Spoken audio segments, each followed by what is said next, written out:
Hi guys, I am বন্দনা মুখার্জি। তো ব্লগটা শুরু করছি সকাল থেকে। রান্না বান্না অনেকটাই কমপ্লিট, আর একটু আছে এখনো, শাকটা আছে বানাতে, বয়েল করব, দেখাও তোমাদের কেমন করে বানাচ্ছি। আর অনেকদিনই খাবো খাবো করছি, জানো, করা হচ্ছে না। তো সিমরনের বাবা স্নান করছে, খেতে দেব, তারপর আমাদের ব্রেকফাস্ট। তো এই দেখো, এটা হচ্ছে পুনকো শাক, আর এই শাকটাকে বয়েল করা হয়েছে, বয়েল করে নুন দেওয়া হয়েছে। এরপর ওপর থেকে দেব আমি সর্ষের তেল, রসুন আর কাঁচা লঙ্কা।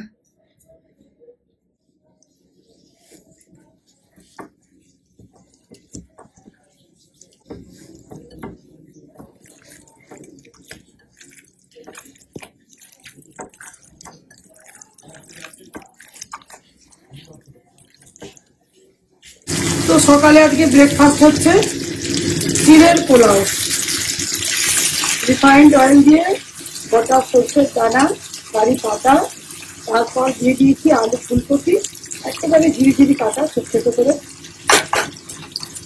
বয়েল করেও করি, অনেক সময় আলু ফুলকপি বয়েল করে নিই, আজকে এরকম দিলাম। তো আজকে দুপুরের মেনু কি কি হলো খাওয়ার সময় আমি শেয়ার করব। অনেক কিছুই বানিয়েছি, অনেক কিছু।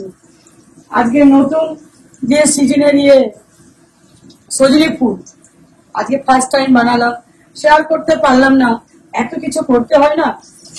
তো সিমরন এখন দুপুর আদুকে ওঠাচ্ছে, দুধ বিস্কিট খাওয়াবে।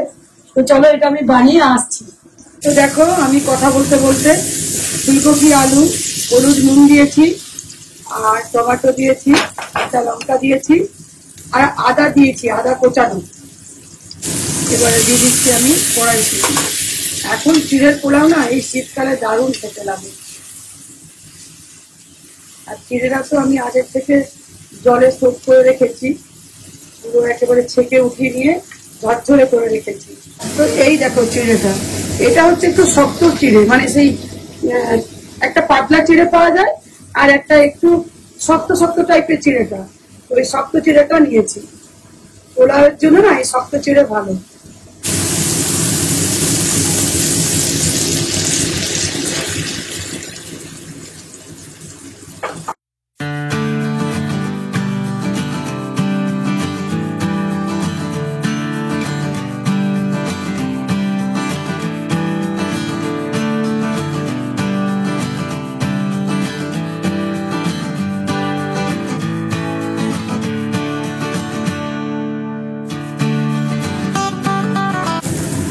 দেখো একেবারে খিলা খিলা হয়েছে, ঝরঝরে খিলা খিলা।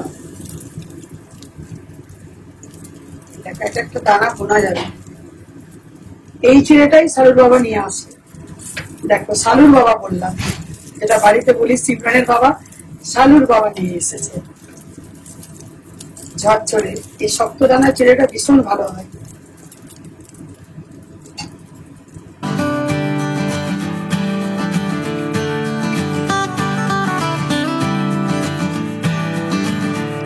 কি বাজে নেশা, হ্যাঁ? রুটি খাই, চিড়ে খাই, যাই খাই না কেন, চা আমার চাই। আজকে রূপাও নিয়ে যাচ্ছে চিড়ের পোলাও, চিড়ের পোলাও। চলো, বাই বাই, আসছি আবার 4টার সময়। এবার সিমরন খাবে। এই দেখো তোমাদের সিমরন, শালু বেটা। আজকে আবার স্নান টান হয়ে গেছে, একদম ফ্রেশ হয়ে গেছি। আর বকুড়া থেকে উঠিয়ে এলাম ওদেরকে, আজকে মা ওদের স্নান টান করাবে, আমি ওদের ঘুম থেকে উঠিয়ে খাইয়ে এলাম। আর এসে দেখছি ব্রেকফাস্ট হয়েছে পোহা।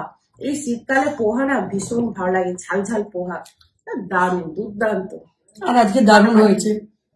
আমি পেঁয়াজ টেয়াজ দিই না, শুধুমাত্র আদা দিই, হেভি খেতে লাগে। আর আমাদের তো কন্টিনিউয়াসলি রুটি চলে, রোজ রুটি হয়ে গেছে চিড়ে। তো এই, আর এবারে আমার চান, পুজো, ঠাকুরের কিছু খাবার টাবার বানাবো, দেখি কি করি। এই মাত্র মা নিচে নামলো আর এখন খাবারগুলো গরম করছে, কারণ আমাদের লাঞ্চ টাইম হয়ে গেছে, রাধু গোপুর খাওয়া পুজো সব হয়ে গেল। আর এই দেখো গরম গরম ভাত পুরো ধরছে। গরম করলাম, গরম না করলে শীতকালে ভালো লাগে না। আর তোমরা আগের দিন বলেছো যে মাছের টকের রেসিপিটা দেখাতে, তো দেখো দেখায়নি, আজকেও মাছের টক বানিয়েছে। আসলে তা না, সকালে খুব জলদি থাকে, শিবনের বাবার অফিস থাকে, তাও কিছু তাড়াহুড়ো তো দেখানো হয় না। রাত্রি আজকে দারুণ আইটেম, কিন্তু দুপুরের আইটেম গুলো সত্যি দারুণ করে, পিওর বাঙালি। হ্যাঁ পিওর বাঙালি আইটেম, কোনো ভেজাল নেই। আজকে বিহারি আইটেম, লিট্টি চোখা হবে। এই দেখো এখানে সজনে ফুলের তরকারি এই সিজনে, অড়হরের ডাল আছে, অড়হরের ডাল আর সরপুটি, সরপুটি আছে আর চারা আছে, চারাপোনা। তো এইগুলো টক না দারুণ লাগে শীতকালে, বড় বড় সরপুটি মাছ দারুণ। আর এখানে আছে এই যে সকালে তোমার সাথে যেটা করেছি শেয়ার, পুনকো শাক, রসুন ভাজা লঙ্কা ভাজা দিয়ে এটা ইয়ে করেছি, মেখেছি। বাঙালিদের শাক আর মাছ এই দুটো তো থাকবেই, আর এটা নাহলে বাঙালি নয়। উচ্ছে ভাজাটা জানো আমি বয়েল করে নিই, তারপর ভাজি, তাহলে অতিরিক্ত তেলটা যায় না, আর খেতেও ভালো লাগে, খেতে ভালো লাগে, নরম লাগে। সিমরান বলে পুরো তেলে ভেজে দিলে খুব ইয়ে হয়ে যায়, কিছু বোঝা যায় না, ছিপড়ে ছিপড়ে লাগে। আর বাঙালিদের এই দুপুরের আইটেম গুলো দেখতে না ভীষণ ভালো লাগে, অনেক কিছু দিয়ে আমরা ভাত খাই, তো মানে একটা তরকারি দিয়ে খেতে পারি না। আর অনেকে লিখেছে যে আমার রান্না করার জায়গাগুলো খুব সুন্দর, রান্না করা না মানে রান্নাটা করে রাখা। অনেকেই তোমরা অনেক কমেন্টই করেছো, সবগুলো বিকেলে আবার এক একটা করে বলবো। এই যে আর সবগুলো ঢাকা আছে, পুরো একটা সেট, তো এগুলো ভালো লাগে রান্না রাখতে।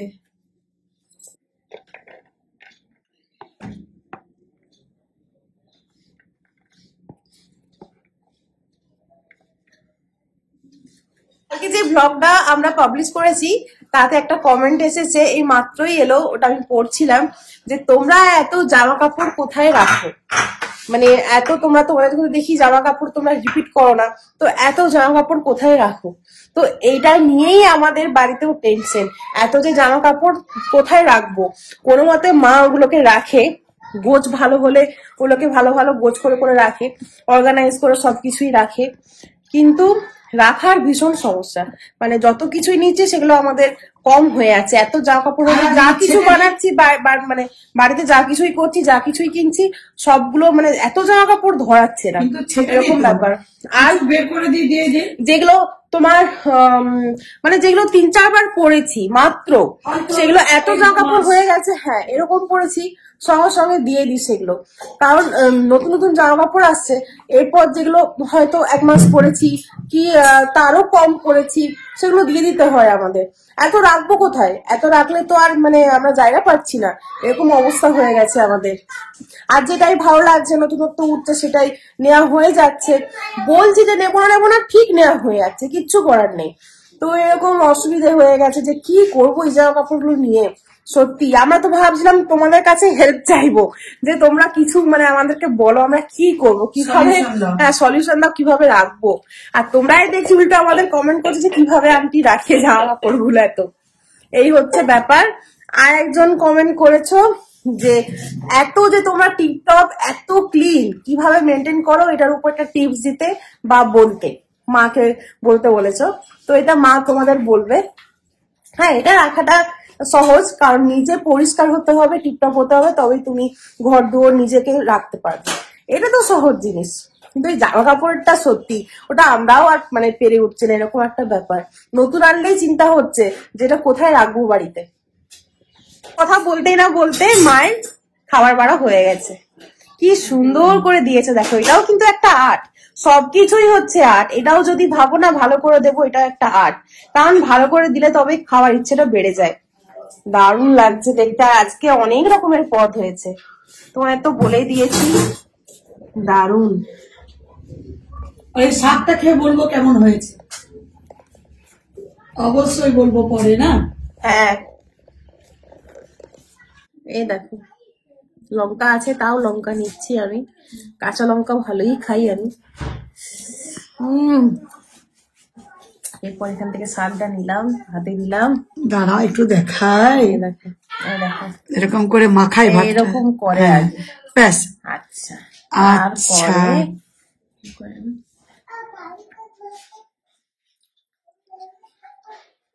কেমন লাগছে ভালো? দাও। আমার পুনকো শাক এমনিতেই ভালো লাগে, যাই করে দাও ভালো লাগে, কিন্তু এটা অসাধারণ লাগছে। দেখো একটু বেশি করে শাক নিয়ে এইভাবে মাখায়, বুঝলে, তাহলে শাকের টেস্টটা পাবে। এবার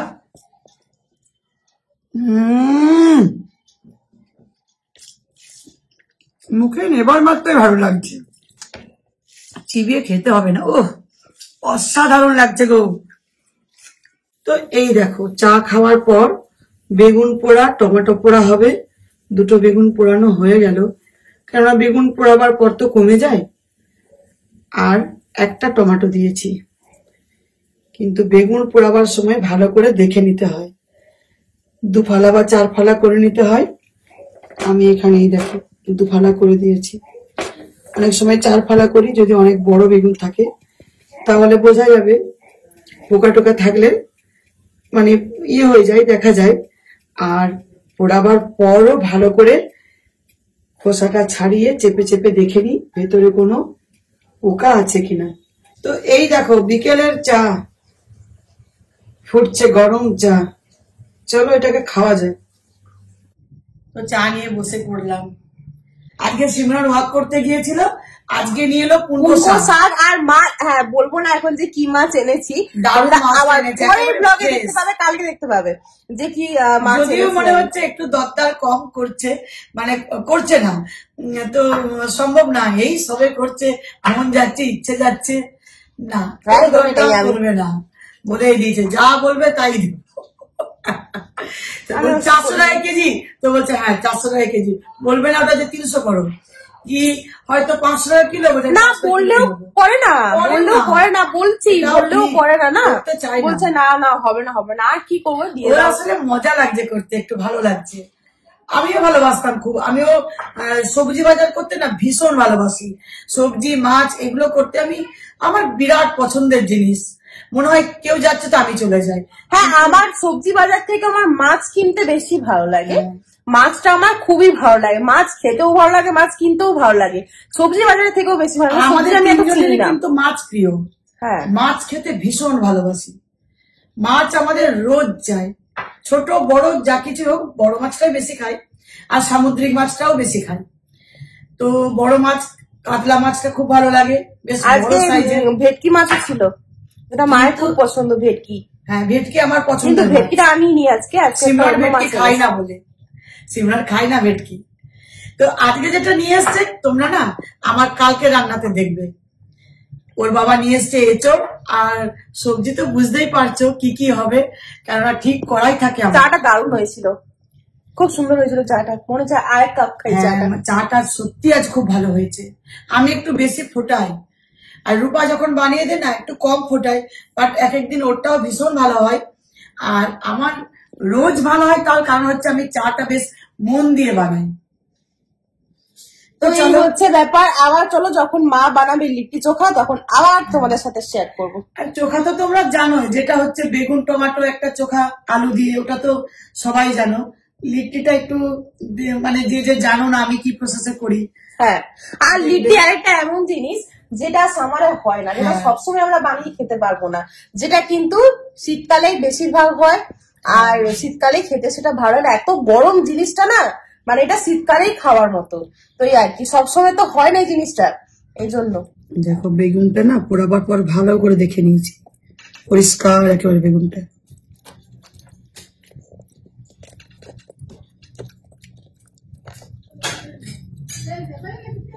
মনে হচ্ছে যে যেন সেই ফুচকার জন্য আলু ফুল করে না, ওরকম লাগছে, দারুণ। আর এই লিট্টির আগে যে প্রিপারেশন গুলো হয় না, ভীষণ ভালো লাগে, এগুলো দেখতেই খুব ভালো লাগে। আমরা যে স্মেলটা পাচ্ছি না, তোমরা তো পাচ্ছ না। উফ দারুণ উঠেছে গো বেগুন পোড়ার যা স্মেল না। কাঁচা লঙ্কা পেঁয়াজ একটু বেশি করে দিই, ভালো লাগবে না? হ্যাঁ,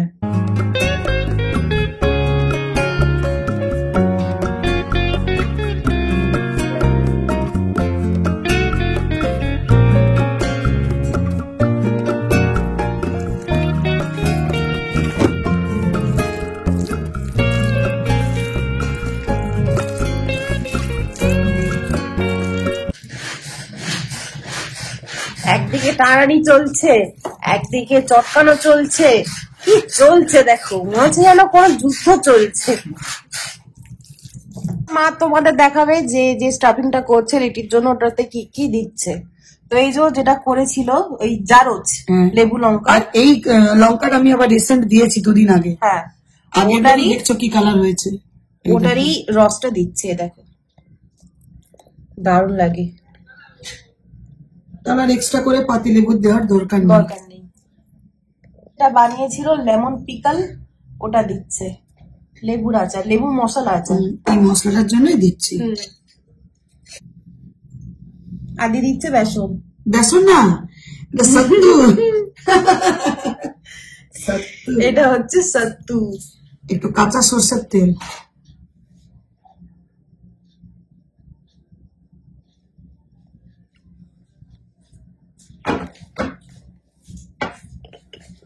আর হচ্ছে নুন। বলে দাও চিনি। হ্যাঁ, চিনি অনেকে দেয় জানো, যারা একটু মিষ্টি মিষ্টি ভালোবাসে। আমার কথা শুনে যদি কেউ করতে যাও না, তার লিট্টি তো কি অন্য কিছু হয়ে যাবে, লিট্টি তো হবেই না।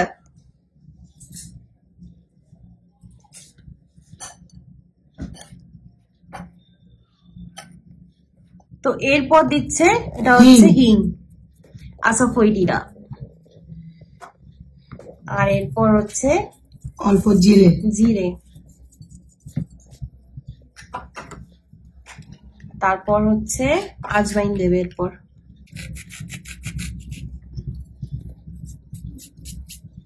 আর অল্প অল্প করে জল দিয়ে এটাকে গুঁড়ো গুঁড়োর মতো করে নিয়েছে, এরকমই করতে হবে যেমন ভাপা পিঠাই করে। হ্যাঁ, এই যে এরকম করে কত কিছু দিতে হয় দেখো লিট্টিতে।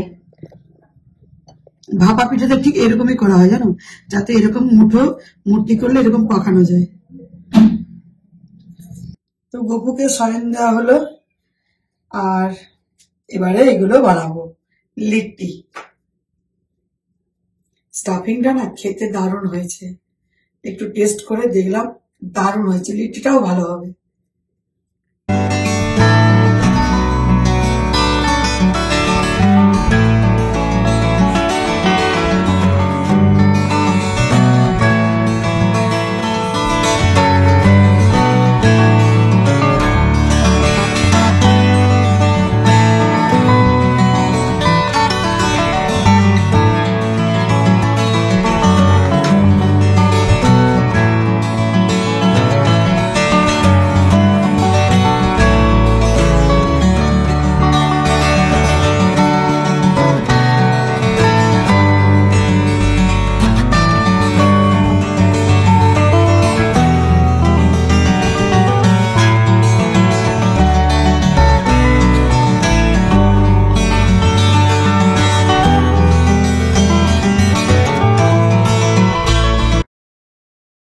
তো দেখো চলে এসো, কে লিট্টি খাবে।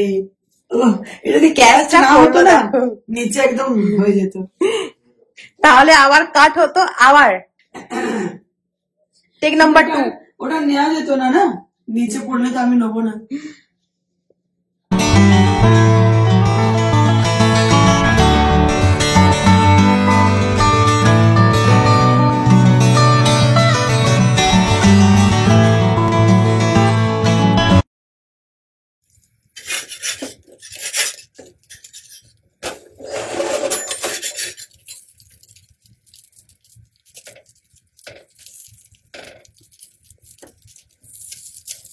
তো তাওয়াতে প্রথমটা সেকে নি, তাহলে কি হয় বলতো, বেশ ভালোভাবে ভেতরটা সেকা হয়ে যায়। তাওয়াটা একদম হিট করে নিয়েছি, ভেতর দিকে ভালোভাবে হয়, ওটা ভেতর থেকে ভালো সেকা যায়। তারপর আমি জালিতে একবার দিই, জাস্ট একটা, এখনো পোড়া পোড়া স্মেল বেরিয়ে গেছে পুরো।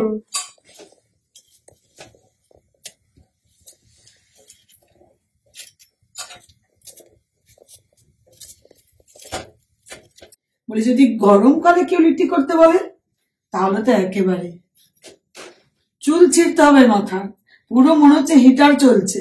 হ্যাঁ, আর শীতকালে ভীষণ ভালো লাগে লিট্টি করার আরেকটা বেনিফিট কি জানো, উইন্টারে যে মানে দাঁড়িয়ে বেশ গরম, হ্যাঁ যেন পুরো রুমটাতে না, মানে এই জায়গাটা পুরো গরম হয়ে গেছে, ভালোও লাগে। আর আজকে না প্রচন্ড ঠান্ডা আজকে ঠান্ডাটা বাড়লো। মানে যেমন বলে না যে বর্ষাকালে হ্যাঁ খিচুড়ি হলে বৃষ্টি হলে বেশি ভালো, সেরকম এই লিট্টির সময় যদি ঠান্ডাটা বেশ ভালো পড়ে না, তাহলে লিট্টির খেতে মজাই একটা আলাদা হয়। ও বেশি পোড়া ওটা যা উঠছে না, দারুন দারুন, একটু পোড়া পোড়া না বেশি ভালো লাগে খেতে, দারুন।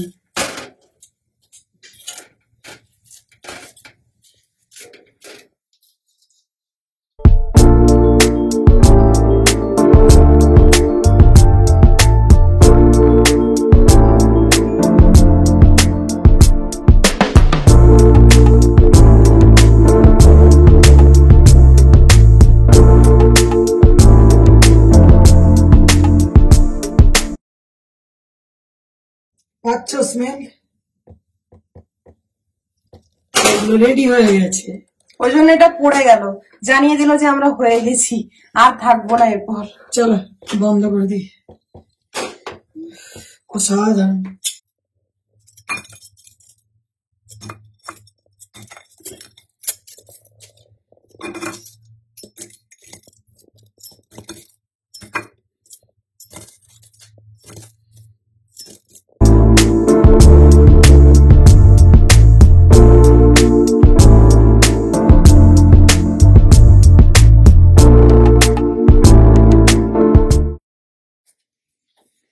আমি তো নিয়ে নিয়েছি দুটো একটা প্লেটে, আমার আর অপেক্ষা হচ্ছিল না অতটা যে বসবো নেবো খাবো, আমি আগে নিয়ে নিয়েছি। এই দেখো আমার প্লেট অর্ধেক খাওয়া হয়ে গেছে, আর এই দেখো ভেতরে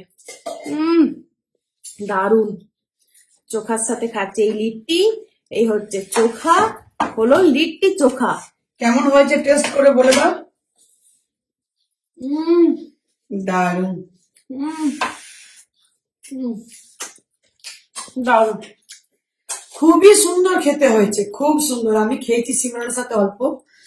তো চলো এবারে ব্লগটা এন্ড করব, আর আমরা এখানে একটু বসে ধীরে সুস্থে খাবো। বুঝতেই পারছো ক্যামেরা হলে না ঠিক মতো করে খাওয়াটা পোষায় না, যেহেতু একটা শীতকালের খাবার। এই দেখো এখানে দেখেই নাও, দেখো লিট্টি আর এখানে চোখা। চলো তো আজকের ব্লগটা এতটাই, আবার আসছি নেক্সট ব্লগ নিয়ে। আর এখন তো দেখতে পাচ্ছ রোজ ব্লগ দিচ্ছি, খুব জোর 1-8 দিন বাদ যাবে, ঠিক আছে। Good night, sweet dream. আবার বলে দিচ্ছি টাটা, বাই বাই।